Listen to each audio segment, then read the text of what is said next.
चलिए आज अपन सहायक बही में चलते हैं। Question number 3। सहायक बही में क्वेश्चन नंबर 3 देखते हैं किस प्रकार से हमें इसे हल करना है। क्वेश्चन नंबर 3 में दिया है, देखेंगे, निम्न लेन देनों को मोहन की क्रय बही में लिखिए एवं खाते बनाइए। तो यहाँ पे हमको क्रय बही में ही लिखना है, वही हमारा खाता हो जाएगा। तो यहाँ पे केवल क्या बोला है, मोहन के क्रय बही में लिखिए। तो सबसे पहले हेडिंग दे देंगे अपन क्रय बही।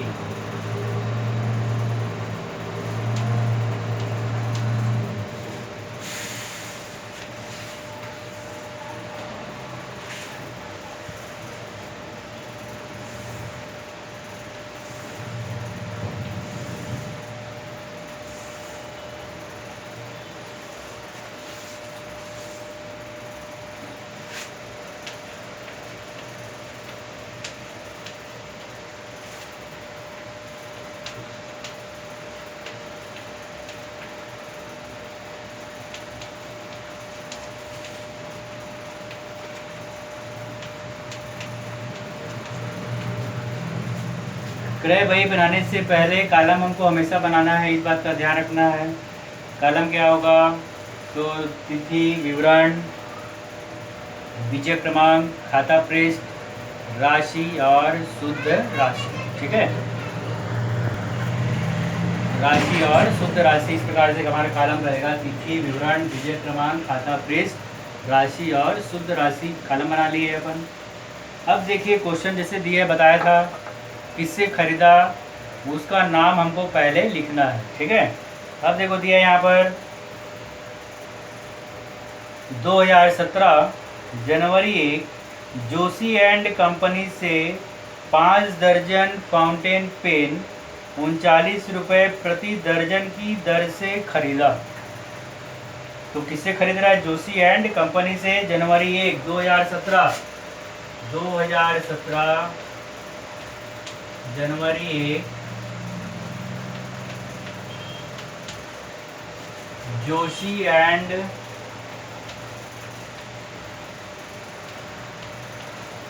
कंपनी से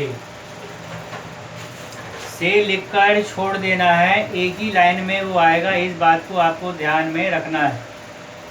तो जोशी एंड कंपनी से लिख दिए, छोड़ दिए। अब नीचे जब जाएंगे थोड़ा सा जोशी के नीचे जगह छोड़ के वहां से हमको लिखना है क्या खरीदा उसे, तो जोशी एंड कंपनी से 5 दर्जन फाउंटेन पेन। अब यहाँ लिखेंगे अपन 5 दर्जन फाउंटेन पेन 39 रुपये प्रति दर्जन। 39 रुपये प्रति दर्जन की दर से खरीदा बोला है। अब 5 गुणित 39 कर दो तो 5 नहीं, अब 45 का 5, 4 बचा, 5 के 15, 15 और 4 19, 195। अब यहाँ पर कोई व्यापारिक पट्टा दिया है क्या, देखो पहले नहीं दिया है। सारे व्यवहार में देख लेना है व्यापारिक पट्टा दिया है कि नहीं। पहले में पट्टा नहीं है, दूसरे में भी बट्टा नहीं है, तीसरे में बट्टा नहीं है, चौथे में भी बट्टा नहीं है, पांचवें में बट्टा नहीं। जब बट्टा नहीं रहेगा तो क्या करना है हमको, बट्टा रहेगा तो यहाँ माइनस व्यापारिक बट्टा करके निकाल के घटा देंगे। घटाने के बाद शुद्ध राशि में लिखेंगे। अगर बट्टा दिया रहता तो बट्टा घटाकर शुद्ध राशि में लिखेंगे, लेकिन बट्टा यहाँ पर नहीं दिया है तो उस कंडीशन में क्या करना है हमको, यहाँ पर एक लाइन खींच देना है इस प्रकार से और राशि को शुद्ध राशि में लिख देना है 195। बट्टा नहीं है तो एक लाइन खींचकर उसके नीचे शुद्ध राशि में वही अमाउंट लिख देंगे 195। ठीक, अब देखिए उसके बाद जनवरी 1 के बाद जनवरी 2 नेशनल फर्नीचर कंपनी से 300 रुपये का फर्नीचर नगद खरीदा।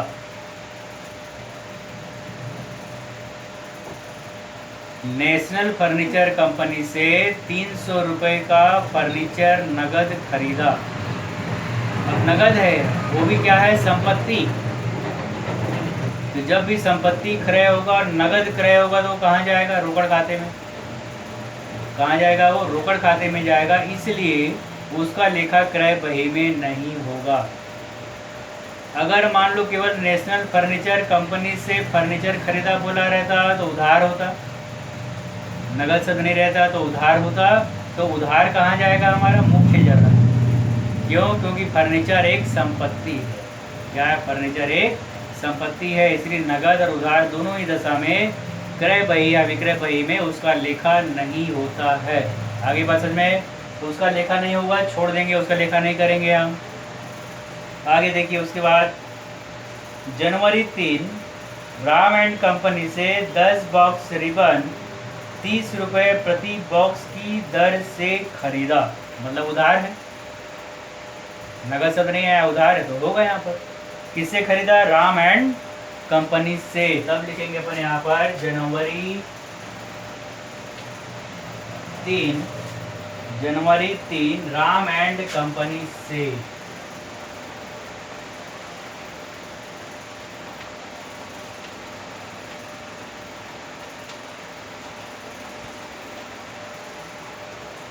से लिखने के बाद क्या खरीदा राम एंड कंपनी से? तो 10 बॉक्स रिबन 30 रुपये प्रति बॉक्स।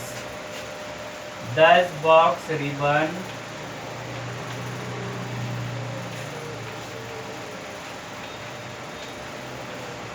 30 रुपये प्रति बॉक्स। तो 10 गुणित 30 कर देंगे तो ये कितना निकल जाएगा हमारा? 300। तो इसको लिख देंगे राशि कॉलम में 300। और बट्टा नहीं है इसलिए यहाँ पर एक लाइन खींचेंगे और शुद्ध राशि में लिख देंगे 300। बट्टा नहीं है इसलिए एक लाइन खींचेंगे और खींचने के बाद शुद्ध राशि में लिख देंगे 300, क्योंकि यहाँ पर कोई व्यापारिक बट्टा हमारा घटा नहीं है। ठीक है, आगे बात समय यहाँ तक। फिर आगे देखते हैं अपन, यहाँ तक कर लेंगे, सब समझ में आ गया। अब इसको मैं मिटा के इसी के आगे बढ़ रहा हूँ। ठीक है,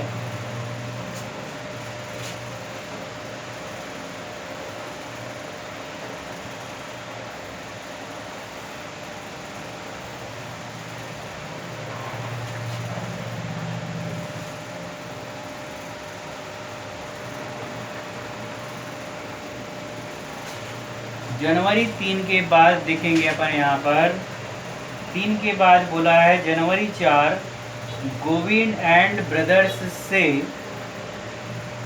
पेंसिल के 20 डिब्बे 5 रुपये प्रति डिब्बे की दर से नगद खरीदा। अब नगद शब्द आ गया। अगर नगद नहीं होता तो उसका लेखा में यहाँ पर करते, लेकिन नगद शब्द आ गया है इसलिए इस व्यवहार का लेखा क्रय बही में नहीं होगा। इस बात को ध्यान में रखना है। तो उसका लेखा यहाँ पर नहीं होगा। ठीक है, आगे देखिए क्यों नहीं होगा, समझ में आ गया?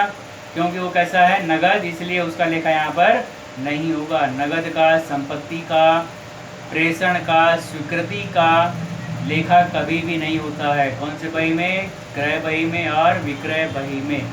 ठीक, आगे देखो, जनवरी 5 रमेश एंड कंपनी से 2 दर्जन रुमाल 2 रुपये 25 पैसे प्रति रुमाल की दर से खरीदे। 2 रुपया 25 पैसा प्रति रुमाल। 2 दर्जन रुमाल खरीदा है, 2 रुपये 25 पैसा प्रति रुमाल, यानी एक रुमाल का दाम कितना है? 2 रुपये 25 पैसा। और 2 दर्जन खरीदा है, तो एक दर्जन में कितना होता है? 12, है ना। एक दर्जन में कितना होता है? 12। तो 2 दर्जन में कितना हो गया? 24। तो 24 गुणित 2.25, इसका गुणा करेंगे तो हमारा अमाउंट निकलेगा। ठीक है, तो क्या लिखेंगे पहले अपन यहाँ पर? रमेश एंड कंपनी से। अगला तारीख कितना है? ये जनवरी 5।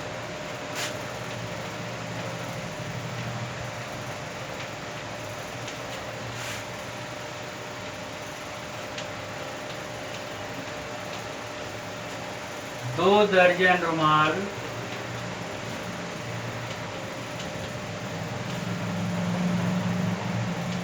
2.25 प्रति रुमाल।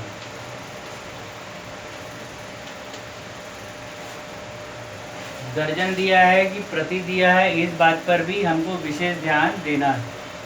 तो 2 दर्जन रुमाल लिया है, 2 रुपये 25 पैसा प्रति रुमाल। तो पैसे निकालेंगे, रफ में गणना कर लेना। 2 दर्जन यानी 12 दूनी 24 गुणित 2.25,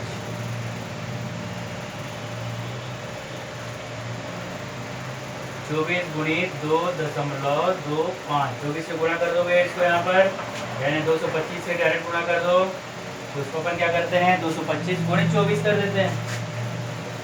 क्या कर देंगे, 225 गुणित 24।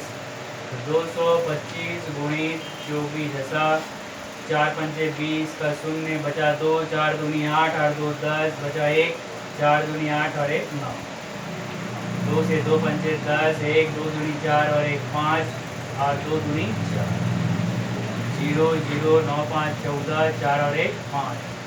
2 अंक के बाद दशमलव लगा देंगे यहाँ पर। तो कितना निकलता है ये, 54 रुपया। कितना आता है ये, 54 रुपया। कैसे आया, 2.25 था तो 225 ले लेंगे उसको अपन, 225 गुणित 24, 12 दूनी 24, 2 दर्जन।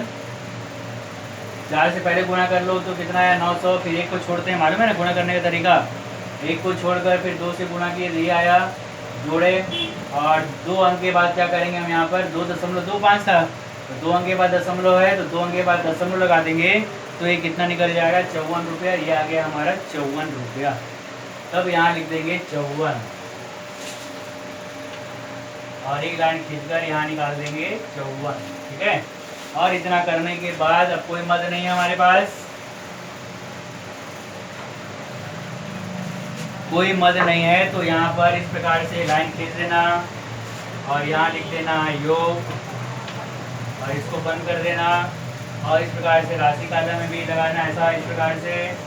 और शुद्ध राशि में जो अपन अमाउंट लिखे थे, तीनों अमाउंट, पहला 195 कुछ आया था, दूसरा और तीसरा, तीनों को हम जोड़ देंगे यहाँ पर।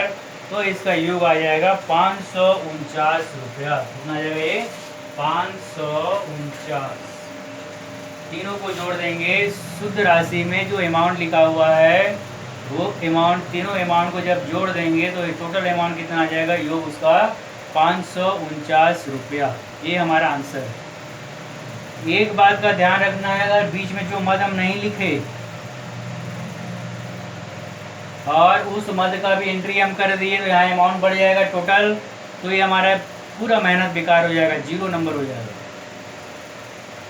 4 नंबर का है तो भी नंबर नहीं मिलेगा, कारण आपका जो टोटल अमाउंट है वही, यानी कितना पैसा हमको लेना है अगले व्यक्ति से या कितना देना है ना, इसकी जानकारी जब सही से हमको नहीं मिलेगी यहाँ पर, तो ऐसी दशा में हमारा बनाया हुआ ये प्रैक्टिकल टोटल गलत हो जाएगा और हमारा पूरा मेहनत पर पानी फिर जाएगा। इसलिए बड़े ही सावधानी के साथ इस क्वेश्चन को हल करना है। देखने में एकदम आसान है, बनाने में भी आसान है, लेकिन क्वेश्चन को समझते हुए बनाना है। कहाँ पर संपत्ति है, कहाँ पर नगद है, कहाँ पर स्वीकृति है, कहाँ पर प्रेषण है, ये सब चीज़ को देखते हुए जब हल करेंगे हम, तब ये हमारा क्वेश्चन सही हल होगा। तो ध्यान क्या रखना है हमको यहाँ पर, नगद का, संपत्ति का, स्वीकृति का, प्रेषण का देख लेना, अगर है तो उसका लेखा यहाँ पर नहीं होगा। बाकी समस्त उधार व्यवहारों का लेखा करेंगे, आसानी से इस प्रकार का लेखा करते जाएंगे, ये हमारा टोटल मिल जाएगा और हमारा क्वेश्चन पूरा राइट हो जाएगा। आई बात समझ में? तो बड़े ही सावधानी के साथ इसको हल करना है। ठीक है, आगे बात समझ में सबको? चलिए ठीक।